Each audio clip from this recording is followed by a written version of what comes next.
Oke, baik. Sekarang kita sudah berada di SMK PGRI 1 Gersik, sebuah lembaga pendidikan swasta yang telah dikenal luas akan komitmennya terhadap kualitas pendidikan. Saya Amalia Nuridaya bersama dua rekan saya Putri Nur Ainu, saya Adira dari Salsabila. Dan hari ini kita akan berbincang langsung dengan Bapak Suparto, yaitu untuk membahas strategi pemasaran yang diterapkan di sekolah ini. Dalam dunia pendidikan yang semakin kompetitif, penting bagi sekolah untuk memiliki pendekatan yang inovatif dalam menarik siswa baru. Mari kita simak wawancara ini dan cari tahu lebih dalam mengenai visi dan strategi yang diterapkan di SMK PGRI 1 Gersik. Baik, selamat siang Bapak. Selamat siang Oke, perkenalkan, saya Amalia Nuridaya sebagai tim media. Terima kasih sudah meluangkan waktu untuk berbincang dengan kami. Pada kesempatan ini kami ingin membahas lebih dalam tentang strategi pemasaran dan keunggulan sekolah ini di tengah persaingan yang semakin kompetitif. Kemudian, Bapak bisa ceritakan sedikit tentang sejarah sekolah ini, kapan berdiri dan lokasinya?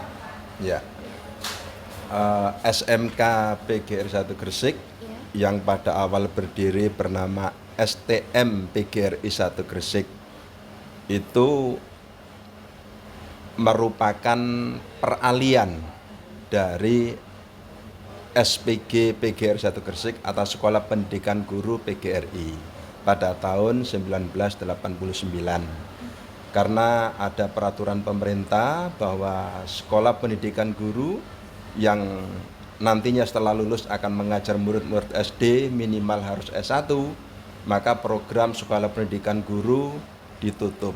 Nah, ketika ditutup itu, maka untuk melanjutkan amanah tentang pendidikan, maka SPG diubah menjadi Sekolah Teknik Menengah atau STM PGRI 1 Gersik yang pada saat ini berubah menjadi Sekolah Menengah Kejuruan PGRI atau SMK PGRI 1 Gersik.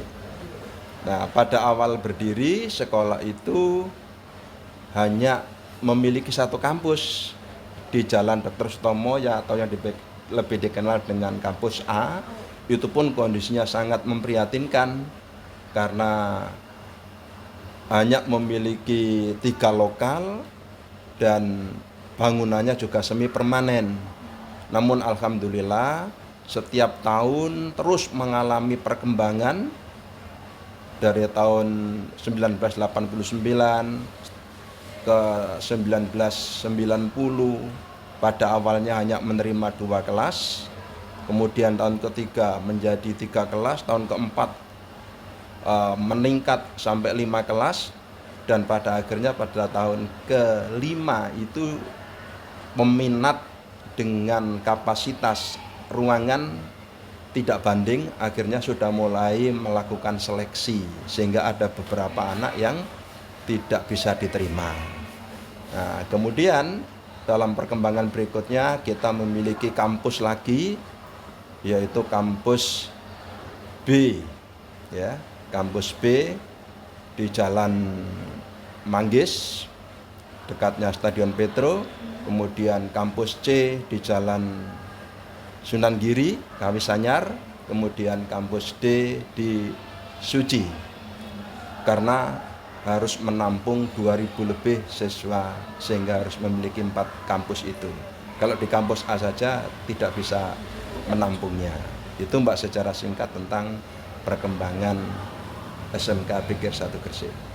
Oke, baik, terima kasih Bapak. Kemudian, kira-kira apa saja program keahlian atau jurusan keunggulan yang ditawarkan oleh sekolah SMK 1 PGRI ini? Ya, pada awalnya dulu itu hanya memiliki 2 program keahlian atau 2 jurusan, yaitu teknik otomotif dan teknik mesin. Namun pada saat ini SMK PGRI 1 Gersik memiliki 9 jurusan. 9 jurusan itu yang pertama adalah teknik permesinan, kemudian yang kedua adalah teknik otomotif yang terdiri atas 2 jurusan, ada jurusan kendaraan ringan dan ada jurusan alat berat, kemudian ada teknik mekanik industri, kemudian di jurusan listrik ada 2 jurusan juga, yaitu teknik tenaga pembangkit listrik, kemudian yang kedua adalah teknik instalasi listrik, kemudian untuk jurusan kimia ada juga 2 juga. Yang pertama adalah analisis laborat, kemudian yang kedua adalah teknik kimia industri. Kemudian untuk satu lagi yaitu jurusan DPIB, desain pemodelan bangunan. Jadi ada 9 jurusan yang ada di SMK PGRI 1 Gresik. Itu semuanya untuk memenuhi harapan anak-anak didik yang memiliki berbagai macam bakat dan keahlian. Oke, baik. Kemudian saat ini kira-kira sudah berapa banyak siswa yang sudah terdaftar di sekolah ini, Bapak? Dari kelas 10 sampai dengan kelas 12 itu ada 2.135 siswa yang terbagi atas 9 jurusan tadi itu. Kemudian bagaimana struktur organisasi sekolah ini, Bapak? Siapa saja yang terlibat dalam pengelolaan sekolah sehari-hari dan berapa jumlah tenaga pendidik dan staf yang bekerja di sekolah ini? Ya.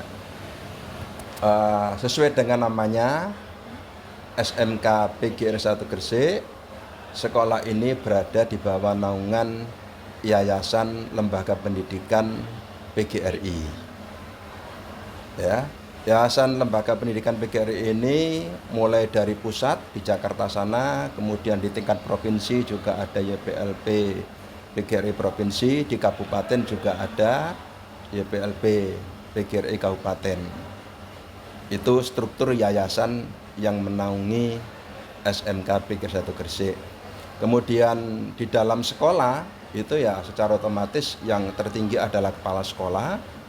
Kemudian di sini mungkin tidak ada di sekolah lain, ada deputi. Nah, deputi ini membawai para wakil kepala sekolah. Kemudian di bawah wakil kepala sekolah ada kepala program keahlian yang terdiri atas 9 program tadi itu. Kemudian di bawahnya lagi baru para pembina OSIS, ya. Kemudian di bawahnya lagi baru Dewan Guru dan karyawan. Itu secara struktural yang ada di SMK PGRI 1 Gresik. Kalau untuk jumlah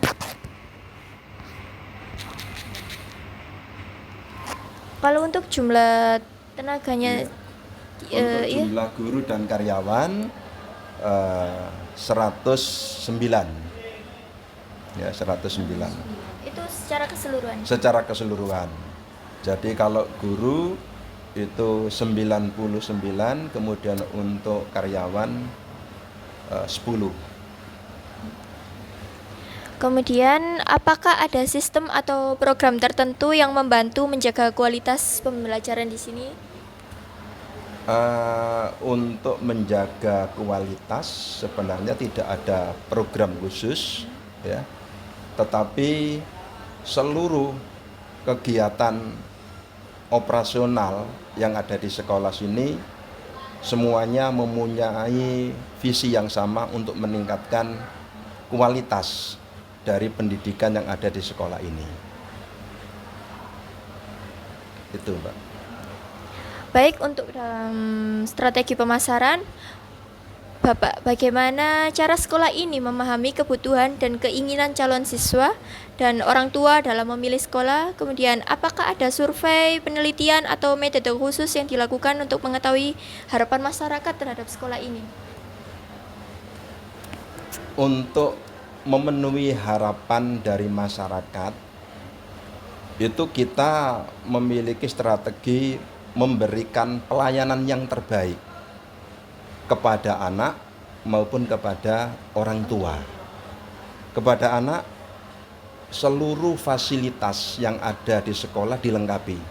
Mulai dari fasilitas di dalam ruangan seluruh ruangan ber-AC, kemudian seluruh ruangan dilengkapi dengan LCD sehingga pembelajarannya bisa bervariatif dan mengikuti perkembangan teknologi yang ada. Kemudian untuk bengkel juga demikian, semua bengkel dilengkapi dengan sarana-sarana sesuai dengan kebutuhan di dunia industri dan dunia usaha. Sehingga anak-anak itu nanti setelah lulus, mereka tidak lagi canggung di dalam bekerja di industri karena berbagai macam peralatan yang ada di sekolah itu speknya sesuai dengan apa yang ada di dalam industri. Misalnya di jurusan teknik permesinan, di sana mesin-mesinnya adalah semua mesin-mesin yang sudah sesuai dengan milik industri. Begitu juga perkembangan kemajuan teknologi, di sana bukan hanya mesin manual, tetapi mesin-mesin yang berbasis IT, semacam CNC, itu kita punya cukup banyak. Ada lebih dari 10 mesin CNC. Itu, Mbak. Lalu, siapa target utama sekolah dalam menarik minat calon siswa? Apakah lebih banyak dari daerah tertentu atau yang berminat di jurusan tertentu? Ya.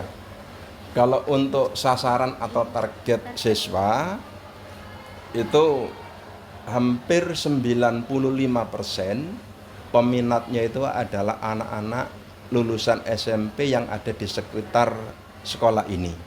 Yaitu yang paling banyak adalah di Kecamatan Gresik, Kecamatan Kebomas. Itu yang paling banyak anak-anak yang berminat ke sekolah sini. Kemudian untuk Kecamatan Manyar, Kecamatan Duduk, Kecamatan Cerme, itu tidak seberapa besar. Karena di masing-masing kecamatan itu juga sudah banyak SMK yang kualitasnya juga baik juga. Bagaimana sekolah ini berkomitmen untuk menjaga kualitas pendidikan dan fasilitas agar sesuai dengan harapan siswa dan orang tua? Mungkin ada upaya yang dilakukan oleh sekolah untuk terus meningkatkan mutu pendidikan? Ya, untuk peningkatan kualitas pendidikan itu sudah menjadi komitmen sejak sekolah ini berdiri. Nah, dalam wujud apa komitmen itu? Yaitu dalam wujud penegakan kedisiplinan. Jadi anak-anak yang mau sekolah ke sini, mereka rata-rata sudah tahu bahwa di sekolah ini kedisiplinan adalah harga mati. Jadi kalau anak yang tidak disiplin, otomatis dia tidak akan mampu bertahan sekolah di sini. Paling-paling hanya 2-3 bulan mereka sudah mengundurkan diri. Karena kedisiplinan di sini sangat ditegakkan. Contoh, masuknya jam 7. Anak-anak harus sudah sampai di sekolah pada pukul 06.45 dan guru-guru untuk menegakkan disiplin itu jam paling lambat jam 6.30 mereka sudah harus ada di sekolah, karena kalau lebih dari jam itu mereka akan kena catatan ketidakdisiplinan dan itu nanti akan berimbas kepada kondite atau penilaian atasan terhadap para guru itu. Begitu juga terhadap pelanggaran sekecil apapun di sini langsung diambil tindakan. Misalnya ketika mereka merokok, berpakaian seragam, dan itu ketahuan oleh guru, maka siswa yang bersangkutan langsung diberikan sanksi. Mereka rambutnya akan dipotong pendek, sehingga rata-rata siswa di sini tidak ada yang berambut panjang. Tapi bukan berarti mereka itu melanggar, enggak. Tapi sudah menjadi aturan bahwa rambut di sini maksimal itu adalah 3 cm maksimal. Tapi anak-anak yang melanggar itu nanti harus dipotong lebih pendek lagi. Itu salah satu contoh wujud kedisiplinan. Begitu juga mereka ketika terlambat, satu kali mereka harus berbaris di lapangan untuk menyanyikan lagu Indonesia Raya sendiri dan dilanjutkan dengan mengaji juz amma. Nanti setelah selesai baru mereka dimasukkan. Kalau sampai 2 kali ditingkatkan lagi sanksinya. Sampai 3 kali orang tuanya akan dipanggil ke sekolah. Nah, kalau sampai 4 kali mereka harus mengisi surat pernyataan. Itu juga berlaku untuk anak-anak yang sering tidak masuk. Tidak masuk 3 kali mereka akan dipanggil orang tuanya ke sekolah, ngisi surat pernyataan. Kemudian kalau mereka masih melakukan lagi, dipanggil lagi, ngisi pernyataan kedua.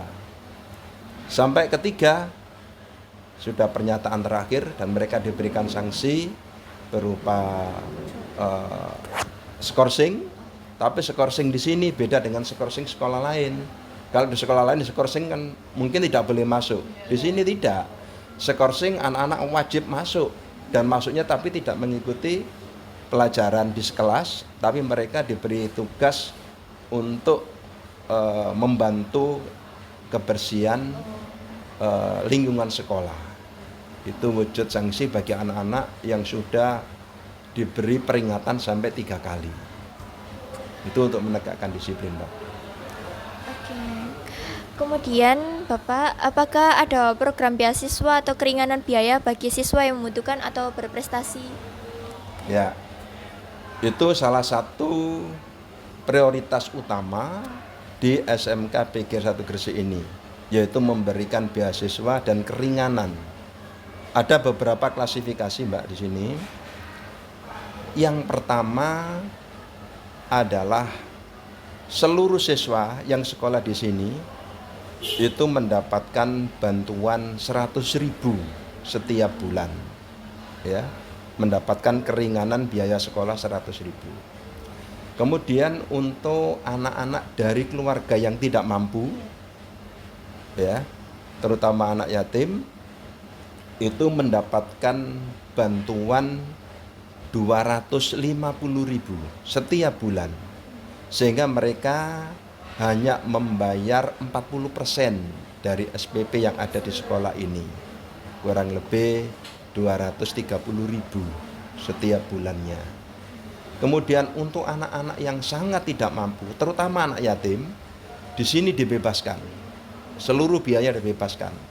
Mereka di sini dilatih untuk memiliki etos kerja yang bagus, memiliki rasa tanggung jawab, memiliki sikap disiplin yang bagus, memiliki sikap untuk bisa kerjasama. Mereka dibentuk wadah yang namanya tim adiwiyata. Tim adiwiyata ini bertugas untuk memelihara tanaman-tanaman yang ada di sekolah, memelihara kebersihan yang ada di sekolah. Nah, tujuannya apa? Tujuannya adalah membentuk karakter seperti yang saya sampaikan tadi, yaitu karakter yang disiplin, bekerja keras, tanggung jawab, dan mampu kerjasama. Karena keempat karakter ini menjadi modal utama bagi keberhasilan anak di kemudian hari. Ada kurang lebih 160 anak yang masuk dalam tim adiwiyata ini, terutama anak-anak yatim. Dan mereka semuanya biaya dibebaskan. Kemudian yang mendapatkan keringanan biaya SPP 60% tadi, sehingga hanya membayar 40%, itu jumlahnya ada 700 anak. Itu perihal beasiswa untuk anak-anak kurang mampu. Namun beasiswa yang diberikan bukan hanya untuk anak-anak yang kurang mampu saja. Anak-anak yang berprestasi baik akademik maupun non-akademik juga diberikan penghargaan berupa beasiswa. Misalnya kalau ada anak yang menjuarai kejuaraan olahraga, itu akan diberikan beasiswa sekitar 4 bulan, ada yang 6 bulan sesuai dengan klasifikasi kejuaraannya. Begitu juga untuk anak-anak yang berprestasi secara akademik, mereka juga diberikan penghargaan berupa beasiswa prestasi seperti yang non akademik tadi, ada yang 3 bulan, ada yang 4 bulan, ada yang 6 bulan. Oke, terima kasih. Kemudian, apa saja sih Bapak kegiatan promosi yang dilakukan oleh sekolah ini, baik secara offline mungkin seperti pameran pendidikan, atau mungkin secara online melalui media sosial, atau mungkin ada kolaborasi dengan lembaga lain untuk memperluas jangkauan promosi sekolah? Kalau untuk promosi mungkin tidak seperti sekolah-sekolah lain. Kalau sekolah-sekolah lain itu biasanya mereka kan memasang spanduk terutama untuk penerimaan siswa baru. Tapi alhamdulillah di SMK Pikir 1 Gresik ini meskipun jumlah siswanya 2.135 dan setiap kali awal tahun pelajaran itu yang mendaftar melebihi kuota, untuk promosi itu lebih ditekankan kepada trust, kepercayaan, ya.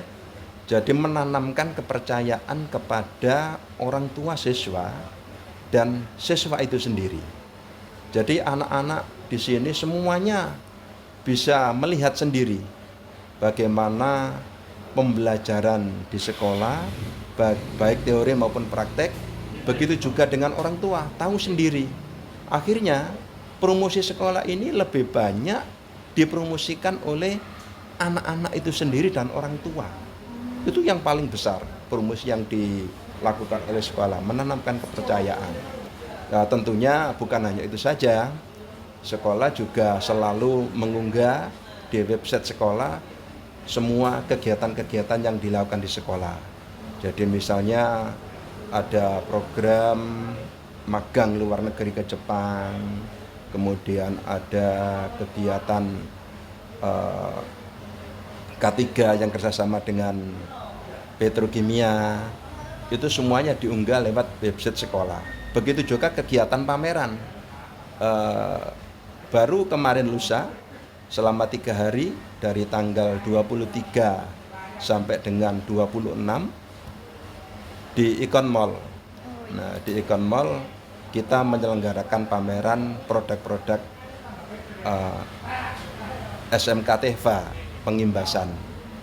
Jadi produknya anak-anak yang dihasilkan praktek anak-anak dipamerkan di Icon Mall beberapa waktu yang lalu.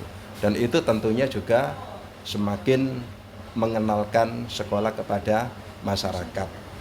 Begitu juga untuk di media sosial yang lain, ya, itu juga sering berbagai macam kegiatan sekolah diunggah. Tapi yang paling utama adalah menanamkan kepercayaan pada anak dan orang tua, sehingga mereka lah yang akan mempromosikan kepada masyarakat sekitar maupun kepada adik-adik kelasnya di SMP. Sehingga alhamdulillah setiap tahun yang mendaftar di sini meskipun tidak memasang spanduk, itu belum dibuka secara resmi sudah banyak yang mendaftar, menanyakan. Dan waktu pendaftaran di sini tidak lama, Mbak. Di sini rata-rata pendaftaran paling lama hanya 1 bulan, dan itu sudah terpenuhi pagunya. Itu, Mbak, tentang pemasaran. Kemudian bagaimana sekolah ini menghadapi persaingan Bapak dengan sekolah-sekolah lain di sekitar? Apa mungkin ada keunggulan khusus yang ditonjolkan dari sekolah PKRI Gresik? Ya, tentunya dalam menghadapi persaingan itu kita selalu mengedepankan kualitas lulusan dan berbagai macam inovasi yang sekiranya tidak ketinggalan dengan kemajuan teknologi di perusahaan. Jadi dengan memberikan pembelajaran yang berkualitas baik secara teori maupun praktek, itu akan menjadikan anak-anak memiliki kepercayaan kepada lembaga, dan itu merupakan senjata utama untuk menghadapi kompetisi di antara sekolah yang lain. Tentunya juga kita terus mengupdate berbagai macam perkembangan alat-alat praktek, ya, kemudian alat-alat pembelajaran yang lain selalu dipenuhi di sekolah ini. Seperti yang saya katakan tadi, di setiap ruangan sudah ber-AC semuanya, dilengkapi dengan LCD. Itu juga dalam rangka untuk memenuhi kualitas, sehingga dengan kualitas yang tinggi itu nanti akan menjadi modal utama untuk berkompetisi dengan sekolah lain. Begitu juga untuk pembelajaran praktek yang menjadi ciri khas dari sekolah menengah kejuruan, itu ditekankan di sini. Jadi kalau di sekolah lain mungkin pembelajaran praktek itu maksimal hanya 1 hari full, tapi di sini tidak. Untuk pembelajaran praktek 2 hari full dari pagi sampai dengan sore. sehingga kurang lebih 18 jam itu untuk menghadapi kompetisi antar SMK yang ada. Oke, kemudian apa saja upaya yang sudah dilakukan sekolah untuk memastikan kepuasan siswa, orang tua, baik dalam hal pendidikan maupun layanan? Kemudian bagaimana cara sekolah menjaga hubungan baik dengan alumni serta mendorong loyalitas mereka agar tetap mendukung sekolah?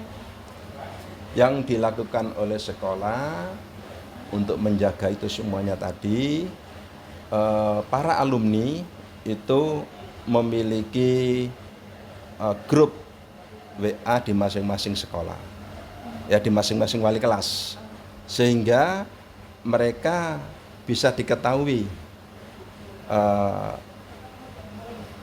setelah lulus mereka sudah bekerja atau melanjutkan. Kalau bekerja di mana, semuanya sudah terdata oleh Wakasek Umas. Kemudian untuk menjaga itu semuanya, itu nanti digunakan sebagai umpan balik bagi sekolah untuk memperbaiki di tahun-tahun berikutnya. Jadi dengan mengetahui berapa persen anak yang kuliah, berapa persen anak yang sudah bekerja, berapa persen anak yang belum bekerja dan tidak kuliah, maka data ini dipakai oleh sekolah untuk evaluasi tahun ke depannya. Yang perlu diketahui juga, jadi meskipun di sini sekolah kejuruan, Mbak, ya, tapi setiap tahun itu lebih dari 80 anak itu yang diterima di perguruan tinggi negeri, ya, baik itu di ITS, kemudian di UNER, di UNESA, di UNBRA, di UM, begitu juga ada yang di Jember, di UPN. Itu banyak anak-anak kita. Begitu juga ada yang di Undip juga ada. Itu, Mbak. Oke, baik. Berhubung pertanyaan kami sudah terjawab semua. Terima kasih Bapak atas waktu dan penjelasan yang sangat informatif hari ini. Kami sangat mengapresiasi sekali kesempatan ini untuk belajar lebih dalam mengenai visi, komitmen, dan strategi pemasaran sekolah ini dalam memberikan layanan pendidikan terbaik. Semoga wawancara ini memberikan wawasan bagi masyarakat yang tertarik dengan sekolah ini dan membantu para calon siswa serta orang tua dalam memilih pendidikan yang sesuai. Sekali lagi terima kasih dan sukses terus untuk sekolah ini. Ya, terima kasih Mbak atas kedatangannya untuk melakukan wawancara untuk menggali lebih banyak lagi tentang informasi sekolah ini. Semoga kegiatan wawancara ini nanti bermanfaat bagi kita semuanya, bagi perkembangan SMK Biotek Gresik, juga bagi pengalaman Mbak di dalam melaksanakan tugas mata kuliah pemasaran.